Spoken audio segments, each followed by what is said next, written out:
ఒకసారి గమనిస్తే రెగ్యులర్ అప్పులు ఎంత ఉన్నాయని చెప్పి ఒకసారి గమనిస్తే నిజంగా ఈ డాక్యుమెంట్ ఒకసారి చూడాల్సిన అవసరం ఉంది. ఒకసారి అప్పులు ఎంత ఉన్నాయని చెప్పి గమనిస్తే 14 లక్షలు కాదు, 10 లక్షల కోట్లు కాదు, వాస్తవ అప్పులు ఎంత ఉన్నాయని చెప్పి చూస్తే స్టేట్ గవర్నమెంట్కి సంబంధించిన డైరెక్ట్ గవర్నమెంట్ డెట్ ఇది కూడా ఏంది, నేను మార్చ్ 31 దాకా కూడా తీసుకోవడం లేదు, జూన్ దాకా తీసుకుంటున్నా. చంద్రబాబు నాయుడు ప్రభుత్వం తీసుకునే దాకా కూడా మన అకౌంట్లోకే వేసుకుంటున్నాం ఇంకా గ్రేస్ఫుల్గా.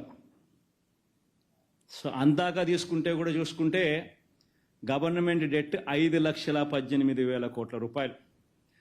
చంద్రబాబు నాయుడు గారు అధికారంలోకి రాకమునుపు 1,18,051 కోట్ల అప్పు ఉంటే చంద్రబాబు నాయుడు దిగిపోయే టయానికి 2,71,798 కోట్ల రూపాయల అప్పులు గవర్నమెంట్ డెట్ అయితే 5,18,000 కోట్లు మన హయాం జూన్లో ముగిసే టయానికి పెరిగిన దాకా పోయిన అప్పులు.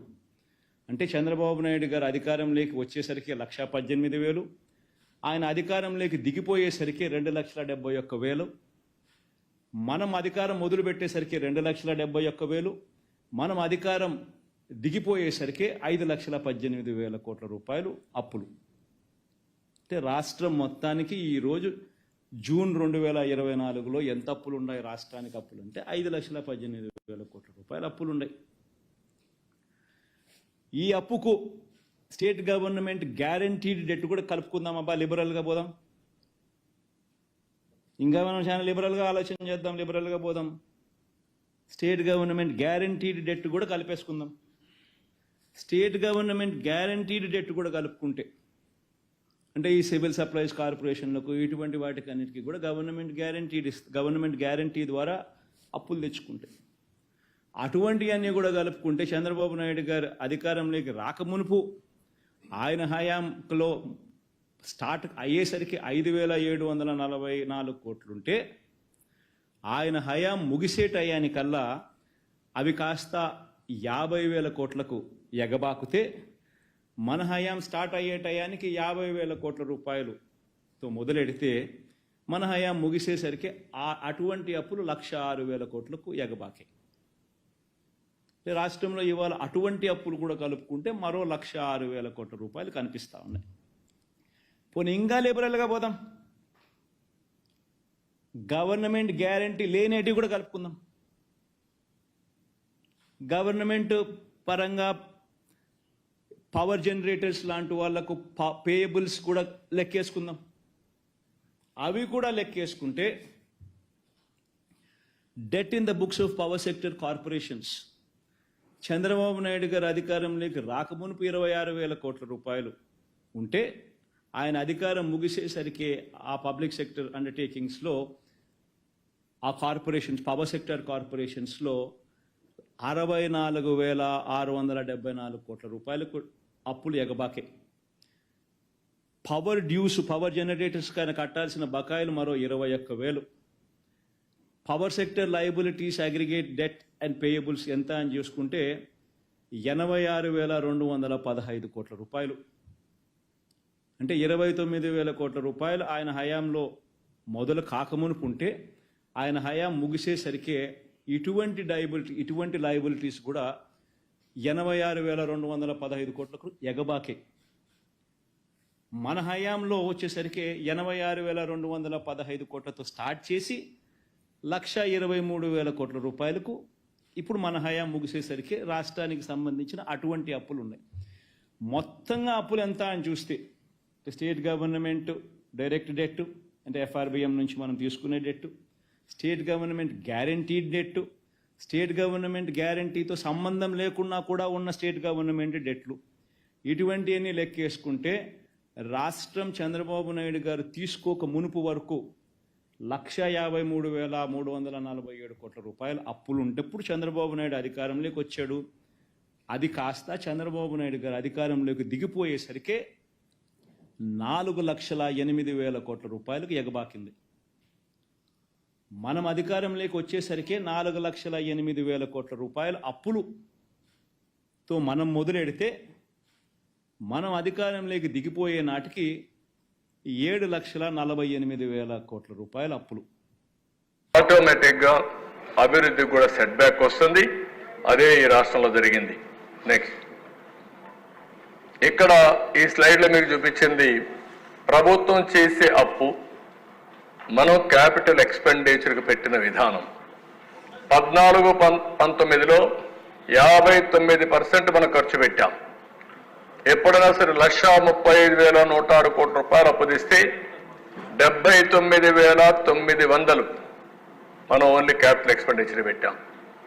వీళ్ళు అప్పు తీసుకొచ్చింది 3,06,606 కోట్ల రూపాయల రికార్డులు చూపించారు. క్యాపిటల్కి పెట్టింది 69,117 కోట్లు, అంటే 22.54% తగ్గిపోయింది. ఆ వ్యత్యాసం మీరు చూసినప్పుడు 100 రూపాయలు మనం బారో చేస్తే 59 రూపాయలు ఖర్చు పెట్టాం. వాళ్ళు 100 రూపాయలు బారో చేస్తే 22 రూపాయలు ఖర్చు పెట్టే పరిస్థితికి వచ్చారు. దీనివల్ల ఆ వ్యత్యాసంతో ఇది ఒక విషియస్ సర్కిల్గా తయారయ్యే పరిస్థితికి వచ్చింది. నెక్స్ట్ ఇక్కడ మీరు చూస్తే ఒక ఐడియా వస్తుంది ఏ విధంగా ఒక డెట్ ట్రాప్, ఒక విషియస్ సర్కిల్ ఫైనాన్స్లో మనం మొత్తం క్రైసిస్లో పడ్డామో ఇది ఒక ఉదాహరణ. హై డెట్ సర్వీసింగ్ 9,74,000కి రాను వడ్డీ కూడా పెంచారు. ఎప్పుడు కూడా బ్యాంక్స్లన్నీ మీరు గుర్తుపెట్టుకోవాలి, క్రెడిబిలిటీ ఉంటే, రేటింగ్ బాగుంటే వడ్డీ తక్కువ ఉంటుంది. ఎవరైనా అప్పులు అడిగిన వాళ్ళు అట్నే ఉంటారు. తిరిగి ఇస్తారని నమ్మకం ఉంటే వడ్డీ తక్కువ ఇస్తారు, ఎందుకంటే సేఫ్ కాబట్టి. నువ్వు తిరిగి పే చేయలేవనే అనుమానం వస్తే వడ్డీ పెంచుకుంటా పోతారు. అదే ఇక్కడ జరిగింది. ఓ దగ్గర 2%, 3%, 4% హై ఇంట్రెస్ట్ రేట్లు వచ్చాయి. ఆ విధంగా మనకు అప్పులు కట్టడం, వడ్డీ కట్టడం చాలా సమస్యగా తయారవుతుంది. ఇంకొక పక్కన డిక్రీజ్ ఇన్ క్యాపిటల్ ఎక్స్పెండిచర్ తగ్గింది, బాగా ఖర్చులు తగ్గాయి. దీనివల్ల ప్రొడక్టివ్ ఎక్స్పెండిచర్ ఇన్వెస్ట్మెంట్లు పెట్టలేకపోయారు. దీంతో ఆదాయం తగ్గిపోయింది. మళ్ళా హైయర్ ట్యాక్సెస్కి వెళ్ళారు, మోర్ బారోయింగ్స్కి వెళ్ళారు. దానివల్ల మళ్ళా ఈ సైక్లింగ్గా పెరిగింది, కానీ క్రైసిస్ పెరిగింది, కానీ సమస్య పరిష్కారం కాలేదు. దీనివల్ల మళ్ళా ఫండ్స్ డైవర్ట్ చేశారు, ఆస్తులు తాకట్టు పెట్టారు. కడాన సెంట్రల్ స్పాన్సర్డ్ స్కీమ్స్ ఏవైతే ఉన్నాయో మనం 30% పెడితే గవర్నమెంట్ 70% ఇస్తుంది. మనం 40% పెడితే వాళ్ళు 60% ఇస్తారు. మనం 40% ఇవ్వలేక, 30% ఇవ్వలేక, 10% ఇవ్వలేక వచ్చిన డబ్బులు డైవర్ట్ చేసి కడాన డబ్బులు కూడా వాళ్ళు ఇవ్వకుండా బ్లాక్ లిస్ట్లో పెట్టే పరిస్థితికి వచ్చారు. అది ఒక హౌసింగ్ తీసుకోవచ్చు, ఒక ఎస్సీ కార్పొరేషన్ తీసుకోవచ్చు, ఏదైనా సరే అన్నిట్లో ఇదే జరిగే పరిస్థితికి వచ్చింది. అందుకే అక్కడ ఫిస్కల్ పారామీటర్స్ మీకు కొన్ని పెట్టారు, ఎకనామిక్ ఇండికేటర్స్. ఎలక్ట్రిసిటీ డ్యూటీ మనం ఉన్నప్పుడు 6 పైసలు వేసి, తెలుగుదేశం ఉన్నప్పుడు 6 పైసలు వేసింది, ఇప్పుడు రూపాయి చేశారు. ఆ రూపాయి కూడా ఆ రోజు 6 పైసలు ఎలక్ట్రిసిటీ బోర్డే తీసుకున్నారు.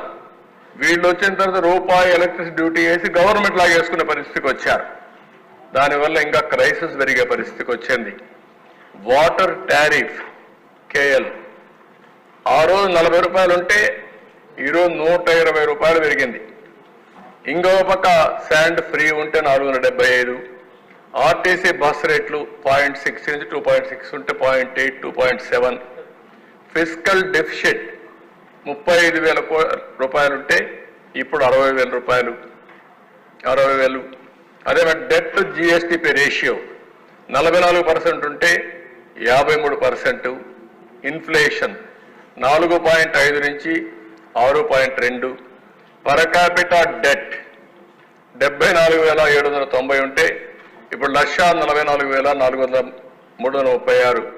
పర్ క్యాపిటా ఇన్కమ్ 13.2% ఉంటే 9.5% తగ్గిపోయింది. ఇండస్ట్రియల్ క్రెడిట్ గ్రోత్ 15.3% అప్పుడు గ్రో అయింటే ఇప్పుడు 6.8%. అంటే క్రెడిట్ తీసుకున్నవాడు కూడా లేరు, అప్పులు తీసుకొని మళ్ళీ ఇన్వెస్ట్మెంట్ పెట్టడానికి కూడా ముందుకు రాని పరిస్థితికి వచ్చాం. ఇంకో పక్క per capital of power consumption 9% అప్పుడు గ్రో అయితే ఇప్పుడు 2% గ్రోత్కి వచ్చేసింది.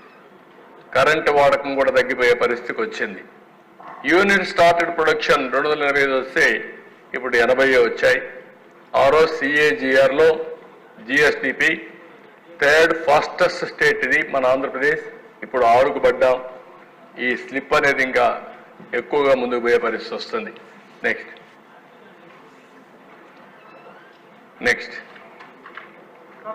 ఇప్పుడు ఇక్కడ చూసినప్పుడు ఫైనాన్షియల్ స్ట్రెస్ ఉంది.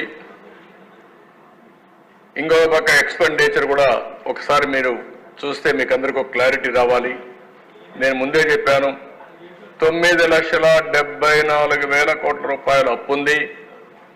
14-15లో మన ఆదాయం స్టేట్ ఓన్ రిసోర్సెస్ వచ్చి 38,000 కోట్లుంటే salaries pensions excluding welfare pensions అవన్నీ తీసేస్తే 24,708 ఉంది. అది 65%. 18-19కి అది 84.9% పెరిగింది. 2023-24కి 106% పెరిగే పరిస్థితి వచ్చింది. ఇవన్నీ కూడా మనకు salaries pensions unpaid HR liabilities ఇవన్నీ వస్తాయి. అంటే ఈరోజు దీనివల్ల ఏమైంది, ఎక్కువ ఆధారపడే పరిస్థితికి వచ్చాం. అప్పుల మీద ఎక్కువ బారో చేసే పరిస్థితికి వచ్చాం. ఈరోజు 24-25కి ఎక్కడ చేరామంటే శాలరీస్ పెన్షన్స్ 92,809 కోట్లు, debt servicing including corporations 71,881, essential committed expenditure 1,64,750, united revenue state own revenues all these things లెక్కేసుకుంటే 1,45,643. ఆ స్లైడ్ మీరు చూసినప్పుడు మన ఆదాయం మొత్తం 1,45,643 మొత్తం ట్యాక్స్ రెవల్యూషన్ సెంట్రల్ గవర్నమెంట్ ఇచ్చేది, స్టేట్ గవర్నమెంట్ వచ్చేది మొత్తం ఆదాయం. దాంట్లో మన ఖర్చులు ఎసెన్షియల్ ఖర్చులే శాలరీస్ పెన్షన్స్ అన్ని 93,000 కోట్లు. అప్పు వడ్డీ 72,000 కోట్లు. 72,000 కోట్ల రూపాయలు మనకు వచ్చే ఆదాయం నుంచి అప్పులు కట్టాలి, వడ్డీలు కట్టాలి, ఆ పైన శాలరీస్ పెన్షన్స్ ఎసెన్షియల్ సర్వీసెస్ అన్నిటి ఖర్చు పెట్టాలి. దీంట్లో గ్యాప్ చూస్తే 19,000 కోట్ల రూపాయలు యాజ్ ఆన్ నౌ. దానికే ఇంకా ఆలోచించాలి. మీరు అందరూ కూడా ఆలోచించి ఇన్నోవేటివ్గా ప్రజలకు కూడా తెలియాలి, అన్ని విషయాలు వాళ్ళకు తెలియాలి, మీకు తెలియాలి. తెలిసిన తర్వాత ఏం చేయాలో అక్కడి నుంచి ప్రారంభించాలి. ఆదాయాన్ని పెంచుకునే మార్గాలు ఆలోచించాలి. ఎవ్రీ 100 రూపాయలు మనకు ఆదాయం వస్తే 113 కోట్లు 13 రూపాయలు ఖర్చులకు కావాలి. అంటే 13 రూపాయలు అప్పులన్నా చేయాలి, లేకుంటే ఏం చేయాలి, ఇక్కడికి మళ్ళా మనం ప్రామిస్ చేసేటి ఎక్స్ట్రా